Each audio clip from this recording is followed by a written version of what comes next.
Good morning students. आज human geography का अपन topic लेके हैं संभववाद। इससे पहले नियतिवाद या डिटर्मिनिज्म का टॉपिक हमने क्लियर किया था, पढ़ाया था।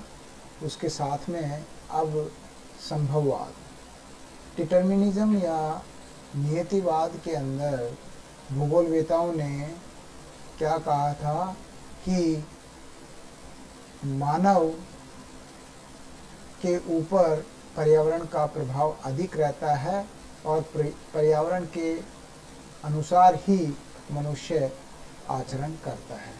लेकिन अब जो दूसरी विचारधारा है संभववाद की, उसके अंदर जो भूगोलवेताओं ने ये कहा कि पर्यावरणवाद या नियतिवाद के चलते भूगोलवेताओं ने यह अनुभव किया कि मानव की क्षमता और महत्ता को नकारा जा रहा है, उसे एक निराश्रित एवं प्रकृति के हाथ का खिलौना माना जा रहा है, जबकि वह अपने ज्ञान, क्षमता, तकनीक के आधार पर पर्यावरण को अपनी इच्छा अनुसार उपयोग में ले रहा है। तो धीरे धीरे नियतिवाद के बाद में अब दूसरी विचारधारा संभववाद की विचारधारा की शुरुआत हुई। नियतिवाद में मुख्यतः जर्मन ज्योग्राफर्स ने उस विचारधारा को आगे बढ़ाया। तो इसके बाद में संभववाद में फ्रांसीसी विद्वानों ने इस विचारधारा को आगे बढ़ाया। तो इसमें मानव पर्यावरण संबंधों को लेकर भूगोल में जो विचारधारा विकसित हुई है उसे संभववाद के नाम से जाना जाता है, जिसके अंदर मनुष्य को अब प्रकृति का दास ना मानते हुए और इसको प्रकृति का स्वामी माना है। इसमें मानव को उसका यथोचित स्थान प्रदान किया गया है तथा प्रकृति को उसका सहायक स्वीकार किया गया है, ना कि नियंत्रक। तो संभववादी विचारधारा के जो प्रथम प्रणेता थे विद्वान, वो थे फेबरे। ये जो इन्होंने सबसे पहले संभववादी विचारधारा के बारे में कहा। यद्यपि इसका वास्तविक स्वरूप जो है फ्रांस के ही प्रसिद्ध भूगोलवेता वाइडल डी लाब्लाश ने इसमें सबसे पहले योगदान दिया। और ये जो वाइडल डी लाब्लाश थे, इनके बाद में जीन ब्रून्स, बोमेन और कार्ल सावर आदि अनेक विद्वानों ने इस विचारधारा को पोस्ट किया। फेबरे ने मानव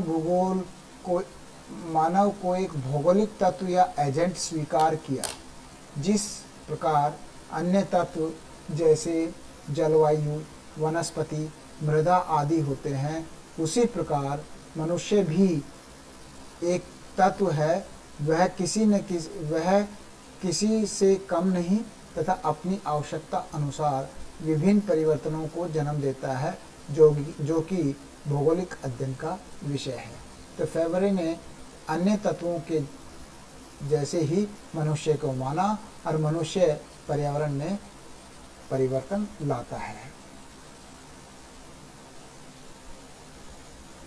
इसके बाद में संभववादी विचारधारा के जो जनक थे फ्रांस के भूगोलवेता वाइडल डी लाब्लाश थे, जिन्होंने अपनी पुस्तक प्रिंसिपल्स ऑफ ह्यूमन ज्योग्राफी, ये 1922 में इसकी पुस्तक छपी थी, प्रिंसिपल्स ऑफ ह्यूमन ज्योग्राफी। इसमें उसने क्या कहा, इन्होंने अपनी पुस्तक प्रिंसिपल्स ऑफ ह्यूमन ज्योग्राफी में न केवल मानव पर्यावरण संबंधों हेतु संभववाद का विचार दिया, अपितु अनेक भूगोलवेताओं को इस दिशा में विचार करने का भी मार्ग प्रशस्त किया। यानी कि ये पॉसिबिलिज्म की जो विचारधारा है उसके प्रणेता थे। उनके अनुसार प्रकृति मात्र एक मार्गदर्शक या सलाहकार के रूप में है।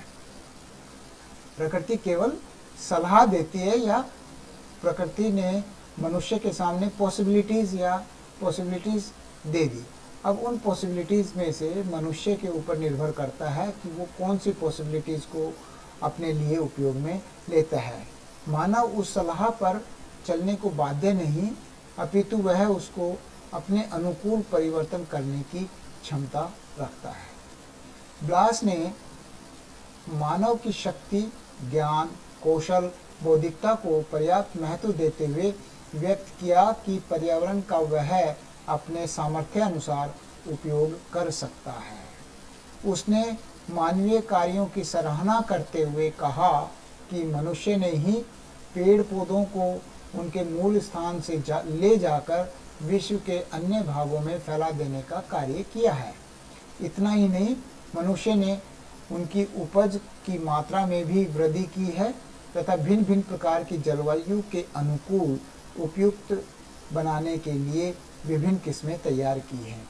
तो ब्लास ने ये कहा कि मनुष्य अपने सामर्थ्य अनुसार पर्यावरण से उपलब्ध जो तत्व हैं उनको अपने सामर्थ्य अनुसार इस्तेमाल करता है, उनमें परिवर्तन करता है। जैसे इसने वनस्पति का उदाहरण दिया।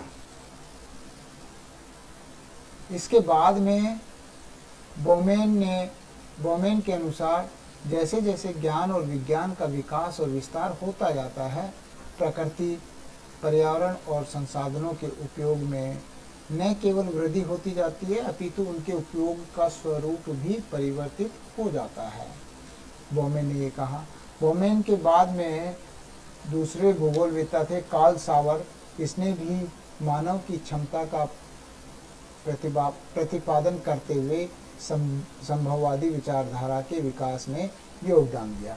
तो सबसे पहले इसमें वाइडल डी लाब्लाश हो गया,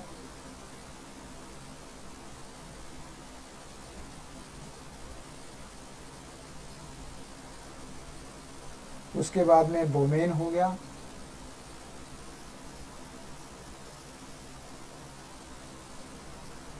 कार्ल सावर हो गया,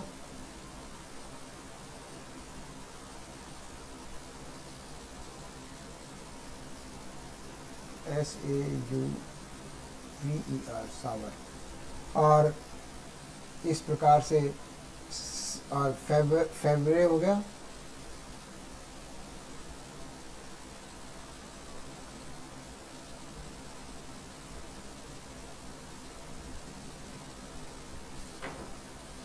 ये पॉसिबिलिज्म या संभववादी विचारधारा के प्रवर्तक थे।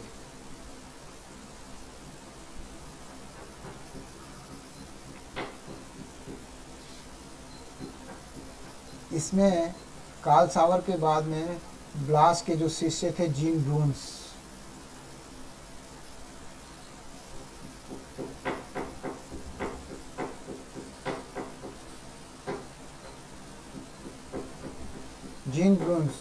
ने संभववाद की विचारधारा को आगे बढ़ाया तथा इनकी पुस्तक का नाम है ह्यूमन ज्योग्राफी में इसकी व्याख्या की।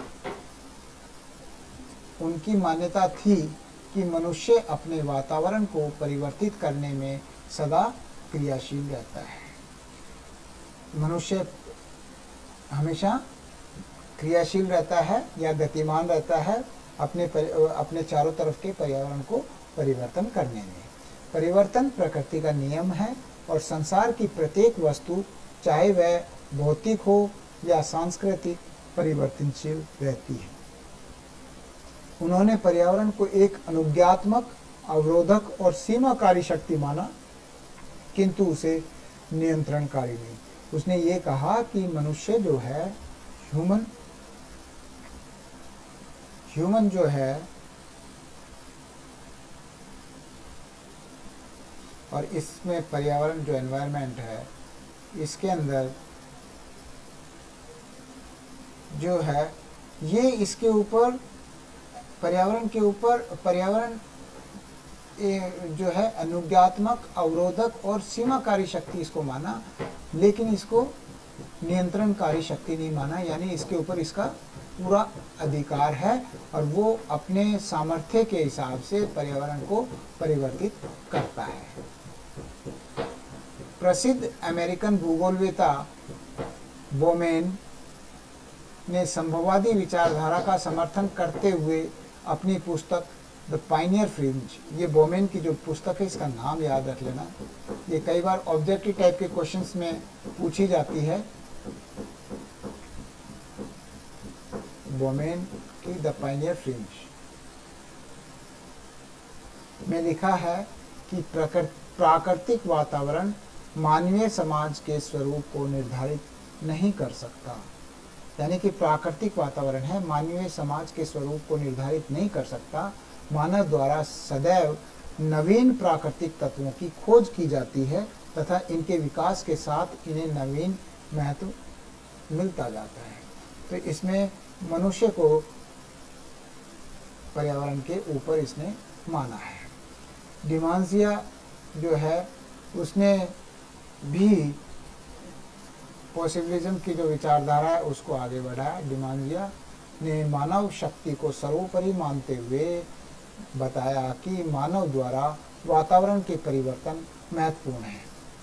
उनके अनुसार मानव ने संचार के साधनों के द्वारा, पाताल तोड़ कुओं और नदियों के नियंत्रण द्वारा, मानवीय भोजन के लिए नए पौधों के विकास द्वारा वातावरण में परिवर्तन किए हैं।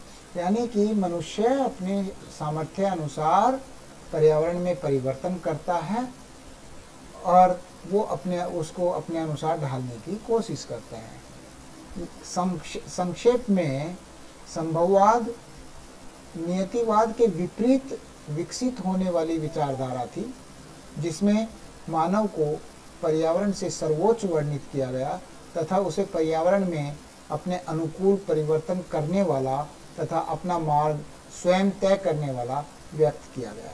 क्योंकि सबसे पहले ये जो नियतिवाद की विचारधारा थी उसका खंडन करने के लिए फ्रांस के भूगोलवेताओं ने संभववाद की विचारधारा पर बल दिया। उसमें ये कहा कि नियतिवाद में जिस प्रकार से ये कहा कि पर्यावरण सर्वोपरि है और मनुष्य उसका दास है, अब जो इस विचारधारा को उन्होंने नकारते हुए ये कहा कि नहीं, मनुष्य के सामने पर्यावरण संभावनाएं देता है और उन संभावनाओं में से मनुष्य या मानव अपने सामर्थ्य अनुसार उनका उपयोग करता है। तो सामर्थ्य अनुसार का मतलब ये हुआ कि जो तकनीकी विकास है, मनुष्य जो तकनीकी विकास करता आया है, तकनीकी विकास के आधार पर मनुष्य के सामने पर्यावरण की जो संभावनाएं हैं उनका विकास होता जाता है और मनुष्य उसके हिसाब से अपना आचरण करता है। सारांश में जो नियतिवाद के समान संभववाद भी एक तरफा विवेचन कहा जा सकता है। एक तरफा है ये भी। वर्तमान समय में नियतिवाद को स्वीकार नहीं किया जाता। तो ये जो संभववाद और डिटर्मिनिज्म, पॉसिबिलिज्म एंड डिटर्मिनिज्म, जो ये दोनों हैं, ये एक तरफा विवेचन है। एक तरफा विवेचन यानी कि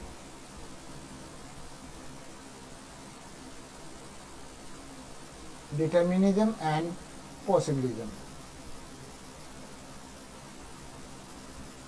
ये दोनों एक तरफा हैं। अब इनके बीच का जो मध्यम मार्ग है वो जो आज की तारीख में वो ज़्यादा प्रासंगिक है, स्टॉप एंड गो डिटर्मिनिज्म।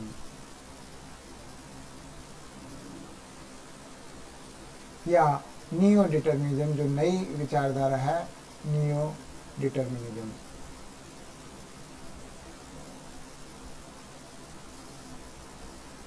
ये जो विचारधारा है, ये बीच का रास्ता इसने स्टॉप एंड गो यानी कि डिटर्मिनिज्म, ना तो मनुष्य के ऊपर पर्यावरण हावी है और ना ही पर्यावरण के ऊपर मनुष्य।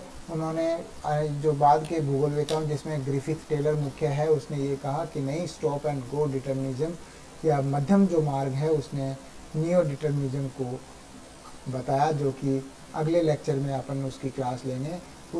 अब इसमें क्या कहा कि यद्यपि मानव की क्रियाएं उसकी क्षमता को महत्व देते हैं, किंतु वे पूर्णतः पर्यावरण के प्रभाव से मुक्त नहीं हो पाए हैं।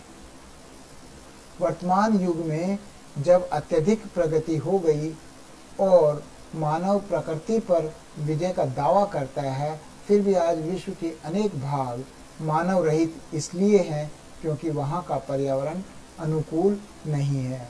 वहाँ कृषि नहीं हो सकती, उद्योग स्थापित नहीं हो सकते, तो उस कारण से मतलब यानी कि पर्यावरण को वहाँ पे हावी बता दिया। पर्यावरण का वहाँ पे वर्चस्व है, उसमें मनुष्य चाहते हुए भी वहाँ पर बदलाव नहीं ला पाया है। तो वास्तव में उपयुक्त दोनों विचारधाराएं एक तरफा हैं तथा तथ्यों को परिवर्तित कर प्रस्तुत करते हैं। अतः इनका समन्वित स्वरूप नवनिश्चयवाद के रूप में उभर कर आता है। ये जो नवनिश्चयवाद है इसको हम अगले लेक्चर में कवर करेंगे। तो ये जो संभववाद है या पॉसिबिलिज्म की विचारधारा है, ये मुख्य रूप से फ्रांस के भूगोलवेताओं के द्वारा दी गई, जबकि डिटर्मिनिज्म या डिटर्मिनिस्टिक अप्रोच है वो जर्मन भूगोलवेताओं के द्वारा दी गई। जर्मन भूगोलवेताओं की जो डिटर्मिनिस्टिक अप्रोच है उसका खंडन करने के लिए फ्रांस के भूगोलवेताओं ने ये जो संभावनावाद या संभववाद की विचारधारा है उसको आगे बढ़ाया। तो ये विचारधारा मैंने बताई। अब इसके बाद में अगले लेक्चर में नवनिश्चयवाद के बारे में मैं आपको बताऊंगा। ये लेक्चर यहीं समाप्त करता हूँ। जय हिंद, जय भारत। Thank you.